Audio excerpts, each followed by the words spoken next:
Hello යාළුවනේ අද මම කියන්න ආවේ අවුරුදු 200 පැරණි කම්පියුටරයක් සම්බන්ධව. ඒකට අපි කියන්නේ ඇන්ටික් තෙරා මෙකනිසම් එක සම්බන්ධ කියලා. ඒකේ පික්චර් පින්තූරය තමයි මේ තියෙන්නේ. ඔයාලට ඇන්ටික් තෙරා මෙකනිසම් කියලා සර්ච් කරොත් අනිවාර්යයෙන් මේ පික්චර් එක එයි. මේ ඒකේ තවත් මේක පික්චර් එකක් තම පික්චර් එකක්. ඊට අමතරව තවත් පික්චර්ස් වඩා හම්බෙයි ෆොටෝස් හම්බෙයි වට.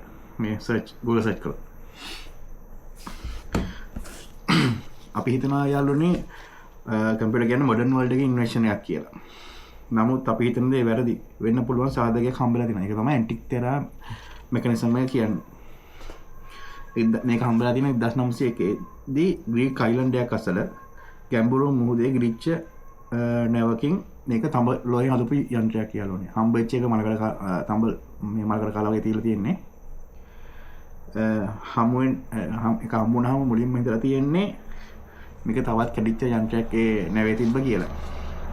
නමුත් ඒගොල්ලෝ එක්ස්රේ පුරාවිද්‍යාඥයන් එක්ස්රේ ස්කෑන් එකක් එහෙම කරලා ඒ රිසල්ට් එකෙන් මේක හොයාගන්න රිසල්ට් එක හොයාගත්තාම ඒගොල්ලෝ පුදුම වෙලා තියෙනවා. මොකද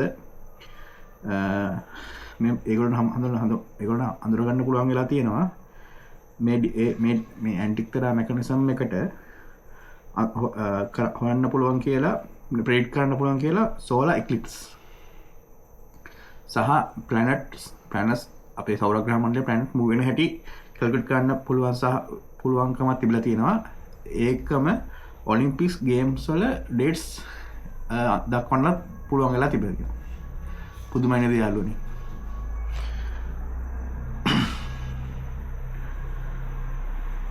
So as per these findings, the historians has been agreed that this metal thing was the first analog computer. Yeah, that's true, guys. We can predict. We can agree. We have to agree with that. මෙතන තව ප්‍රශ්නයක් එන්න පුළුවන් යාළුවනේ මේ machine එක හැදුවේ කවුද කියලා. සහ මේ මැෂින් එක හැදුවා නම් ඒ තාක්ෂණය ඇයි අද දක්වා විකාශය වෙන්නේ නැත්තේ දැනුම තාක්ෂණය හා දැනුම විකාශය වෙන්නේ නැති කියලා ප්‍රශ්නයක් එන්න පුළුවන්. ඔයාලා මේ සම්බන්ධව තව තැලිපුළු දන්නවා නම් අපේ කමෙන්ට් සෙක්ෂන් එකේ දක්වන්න. මම රිසර්ච් කරලා හොයාගත්ත ඉන්ෆෝමේෂන් ටික විතරයි මම ෂෙයා කළේ. ඔයාලත් තව මොහොනේ මේක ඇඩ් වෙන්න තියෙනවා නම් සහ මගේ වැරදි මොහොනක් තියෙනවා නම් හැදෙන්න ඕන නම් මම දක්වපු තොරතුරු වල කමෙන්ට් සෙක්ෂන් දක්වන්න. සුබ දවසක් යාළුවනි. I am you.